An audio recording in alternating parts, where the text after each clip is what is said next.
Hello and welcome back to Third Age Total War Divide and Conquer, where we continue on with the Lindon campaign. But before we start getting into battling and all that, I'd first like to thank Gordon Eaton for his comment saying he couldn't hear my voice in the episode 3, and that is because I found out not too long ago that my microphone just stopped working altogether, and OBS, as good as the software you are, you can be annoying at the most inappropriate times. But now I have fixed it. As you can probably tell, you can hear my voice, and we're going to continue on with the campaign. Now, as I said last time, as I did say last time, but you didn't hear, is that Bree is starting to become a bit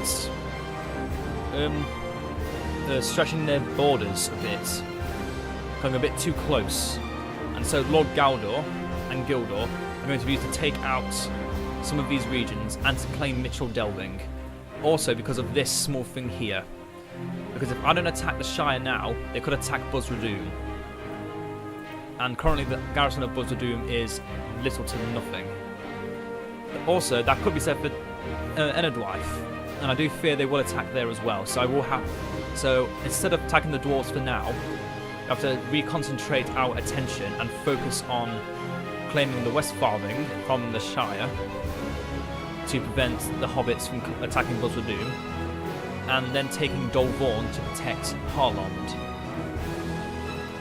The way we're going to do that is by firstly using Galdor's army to defeat the army of Mitchell Delving.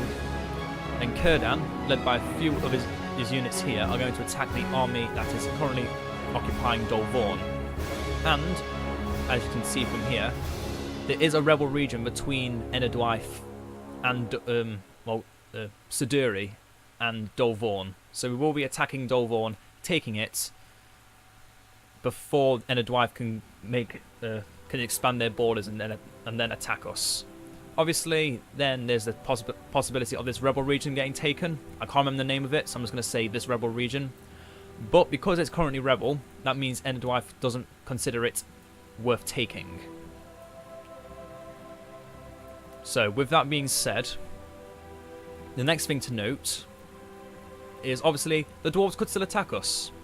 There's nothing really going to. There's nothing that's going to stop them from wanting to just move up, just move a few units out from over here and attack Forlond or Mifflond. And that's why in a few turns we can get the Falas Lords. But another thing to note, once I move my spy over here, Garth Helagoth is owned by Angmar, so the dwarves only hold 4 regions, and I soon become 5 with Perth and Lun. So enough with the talking, let's get to the fighting. So this video will, because it's basically just a small bridge episode, because of my slight mistakes, this will only be a, hopefully if I can sort out times correctly, this will only be a 30 to 40 minute video. It won't be as long as the others. It's just a way to bridge the gap that I accidentally made by not checking my audio.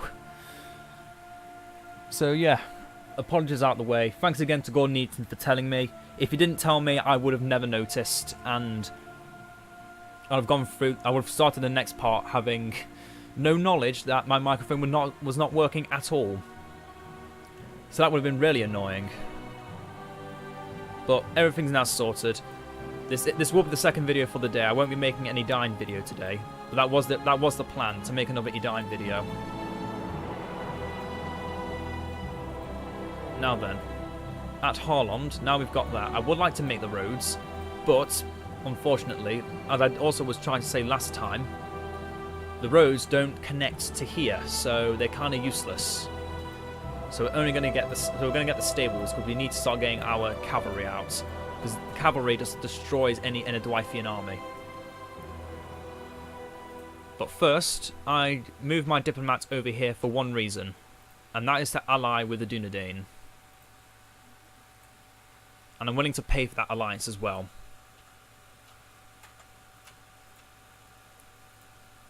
And give military access. So now, when we attack Bree, or when or when we attack Ered Luin, they'll hopefully come to aid us, as will Angmar. And, well, unless, of course, Angmar goes to war with the Dunedain, in which case we may be effed. We can only hope that the garrison at Parth and Lund is enough to hold them off for long enough. Now then, back to this. We don't have many archers in this army. That's not too bad, because we are only going...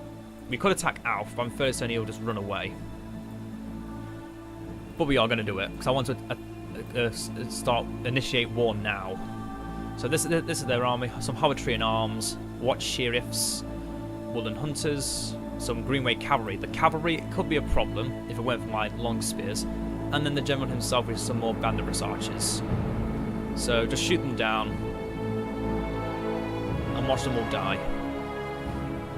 And I'm going to say this.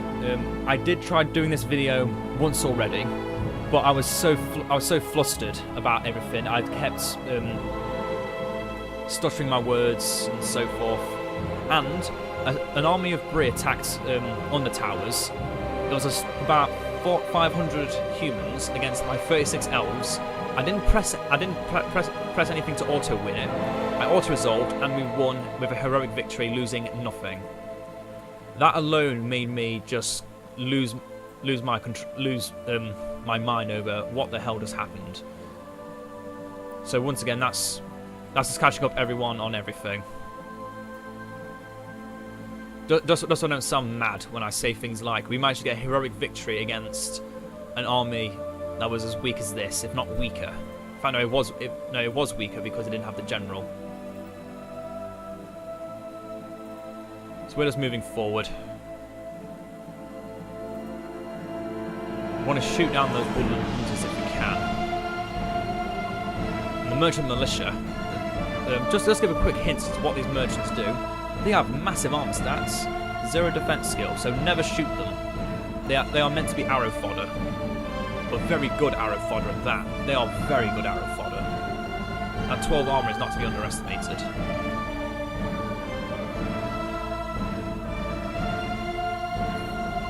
Oh, we should probably shoot the Banderbus archers if we can.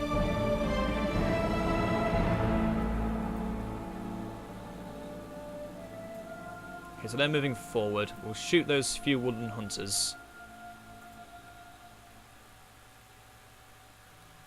Shoot the Banderbus archers there. And then continue to shoot those other Banderbus archers. No, just continue to shoot. Yeah. Just shoot, just shoot. Stop talking and just shoot.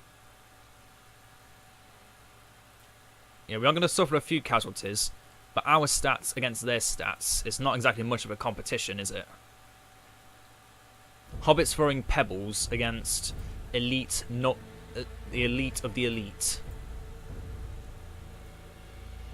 Did he have a chance of victory? Hell no. They've got a Hobbit for a general. Do you really think that's going to help them win? If anything, it's going to help them lose.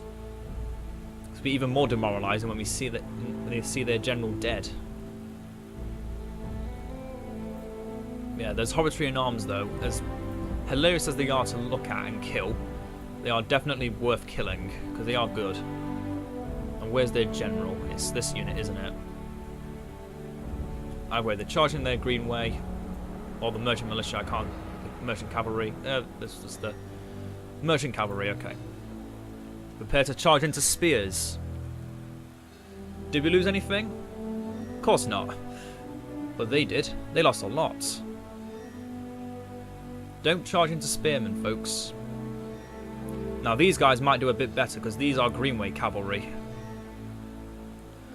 Let's find out. Okay, they didn't die on impact. That's pretty good for them.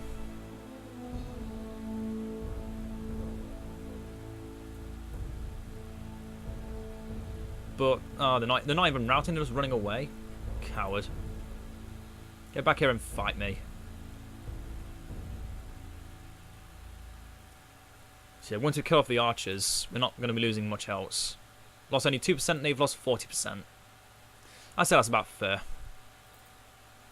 To say one unit of Phalas Lords was enough to defeat an entire army of... True, it was mainly trash, but still. You would think they have sort of bit of a chance. Artillery charge those Greenway.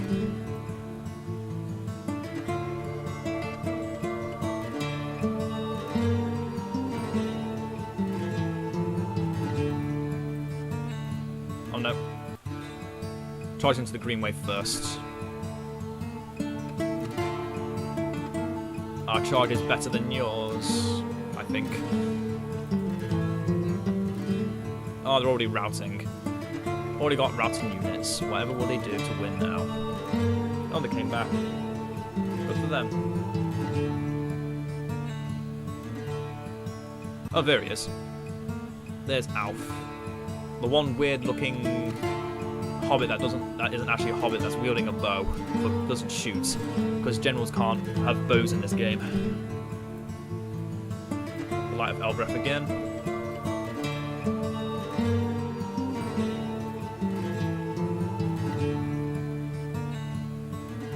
So immediately you can see the skill ceilings of these two factions.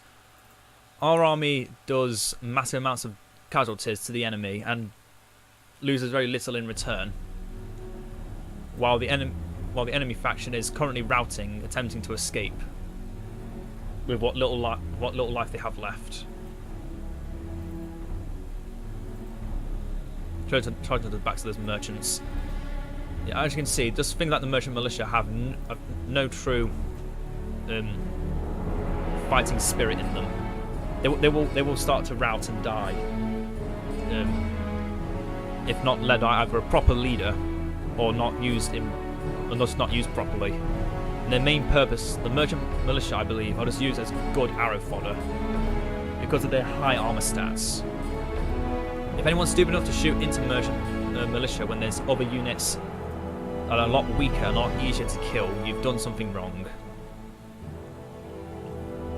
It's time for our General Galdor to defeat Alf. Although it's obviously Sam. The portrait's obviously Sam. But one unit's routing. Can't let Alf escape.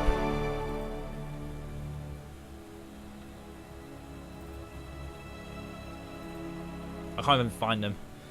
It's so hard to see the Hobbit General in this.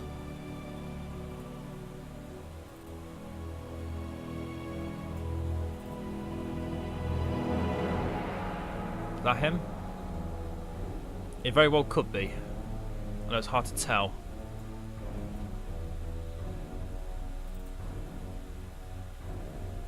Oh no, it's him. No, he's gonna get away, he's gonna get away. Damn it. Alf escaped, but nothing else will.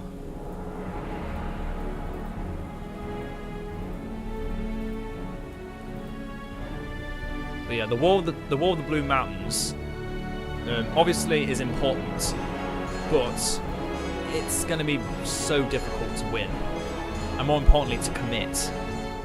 Because if we're on the attacking side of that battle, the war, it's going to be a lot harder to fight back, especially when we're getting attacked from every other border. But with Mitchell Delving, for one thing, we're holding a region of the Shire, and that's a massive income bonus. Two, we're now at war with Breland, the Dunedain may join in to help us.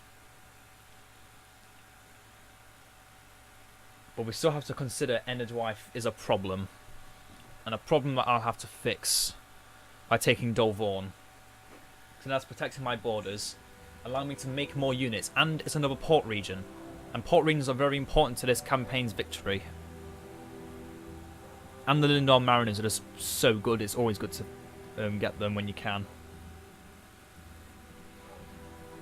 So with this, execute. You brought us upon yourself, Shirelings and Brelanders. You brought us upon yourself. Should have thought twice before dealing with me.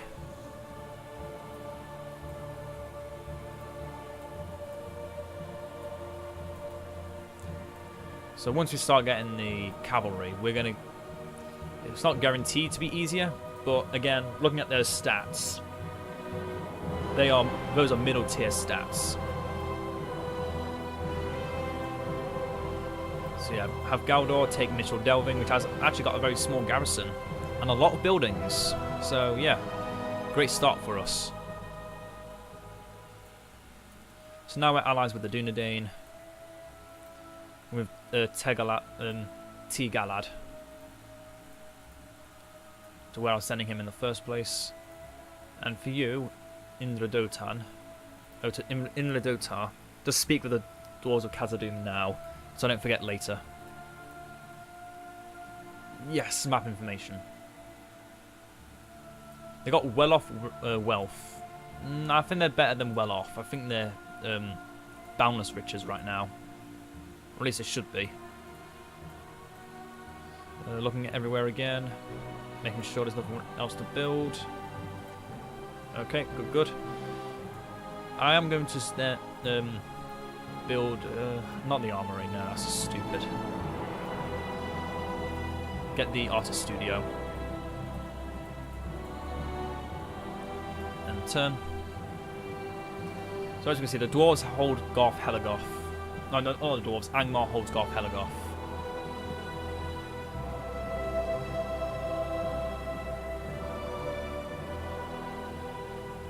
But Ered Luin is still a threat. And hopefully, well, we can only hope that another one of our allies, the Dunedain or Angmar, will go to war with Ered Luin, while we defeat the Brelanders.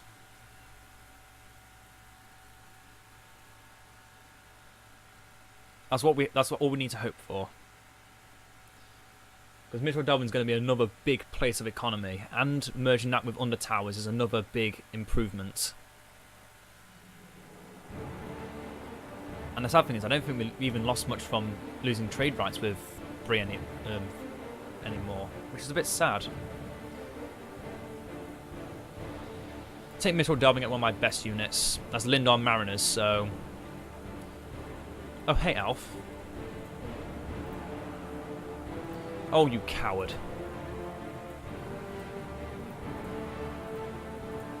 I'll get you, I hope you know that. Okay, Buzzer Doom has got an upgrade. The land clearance.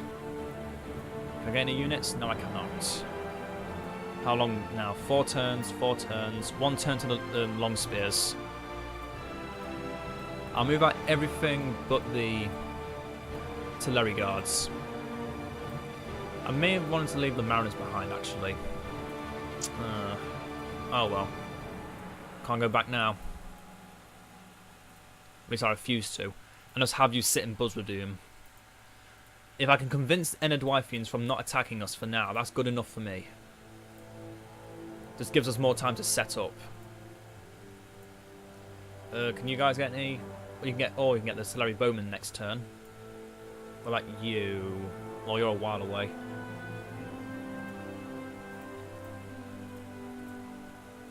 Diplomats.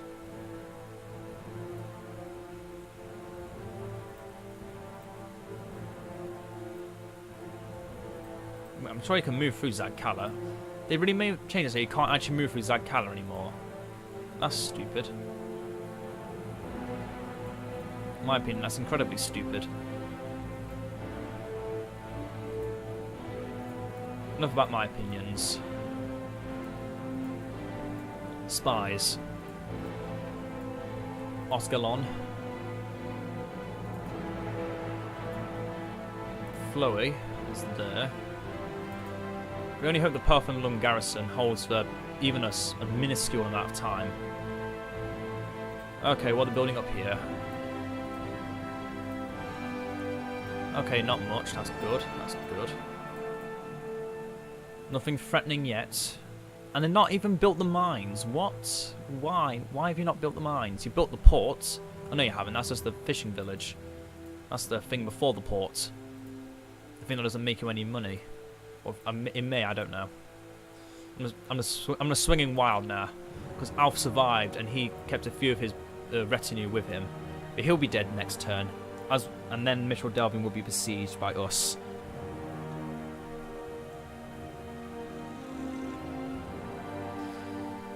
So I think I'll end this video by defeating Alf and besieging Mitchell Delving.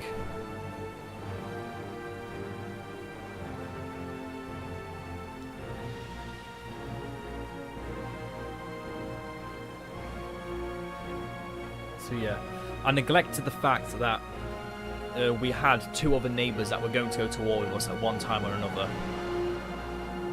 I should have known Bree would have come to attack us sooner or later, seeing they have no enemies.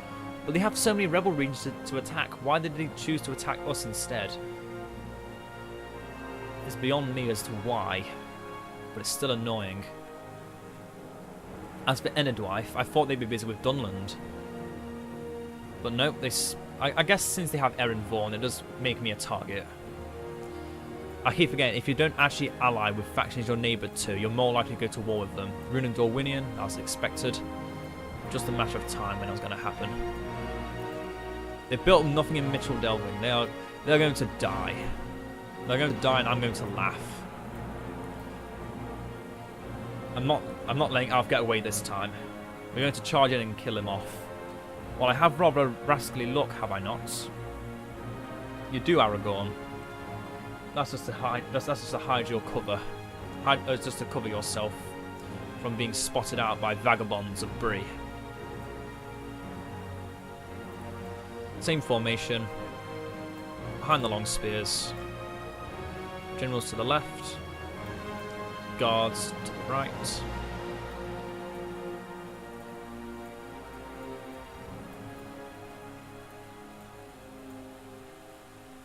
They're going to run away and I'm going to chase them.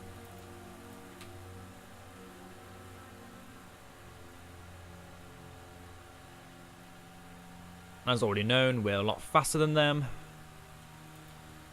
Even those that are just walking are faster than them. No, I think that's a bit... that's just over-exaggerating our skills. Come on, shoot enough of them that they'll reconsider and want to attack us. There we go. That's done it. Have our generals charge into the Greenway Guards. Greenway Guards? What? Greenway Cavalry. That's it. Shoot those Banderbus archers. They had their chance of living, but they chose this fate. You couldn't just be nice. No. I wanted to fight you eventually. No, you had to spear at the time, didn't you? Well, fine. This is your punishment. I hope you enjoy. There's no second chances here.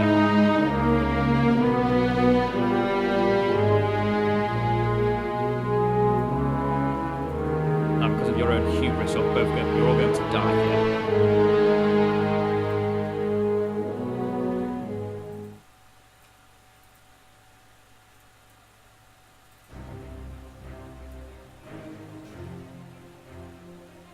Why are the archers shooting at a unit I'm not telling them to shoot at? Unless that's not my guy shooting. It's not likely at all. Kill those goddamn Brandenburg archers now. They've lived long enough.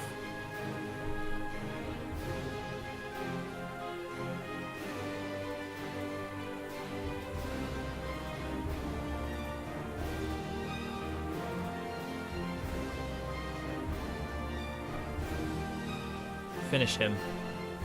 Finish him. You let him get away again, didn't you? That cheeky hobbit. Not only did he escape once, he's now escaped twice. This is why I need cavalry. This right here is exactly why I need cavalry. Oh, that's just annoying.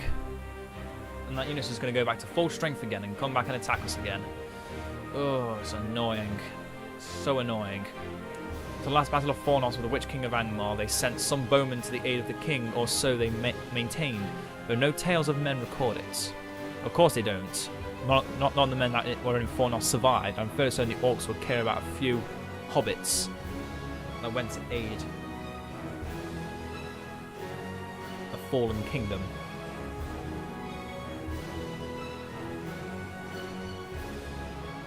Concerning hobbits.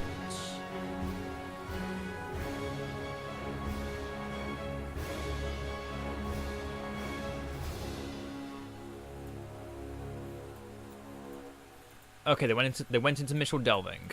That's fine because now they're going to die in there. Get a few battering rams and attack next turn. They've got an actual general in there, the Breland bodyguard. They're going to be more than difficult to deal with, but nothing too hard to deal with. Hopefully, maybe. So once we've got the artist studio, we want the archery range, or practice range, whatever it's called. Kurdan down, and start getting some more units.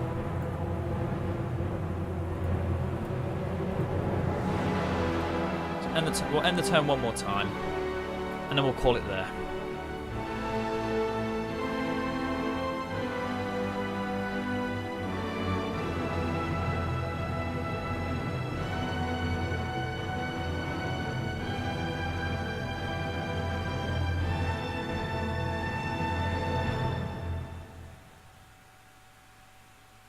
It seems to be that we're doing fine now. Lindon haven't taken Perth and Lund yet, so we're still fine taking everything away from our northern border. I should have expected this. I really should have seen that sooner. Now that Breland were going to attack us, and End of Life were bound to show up with something.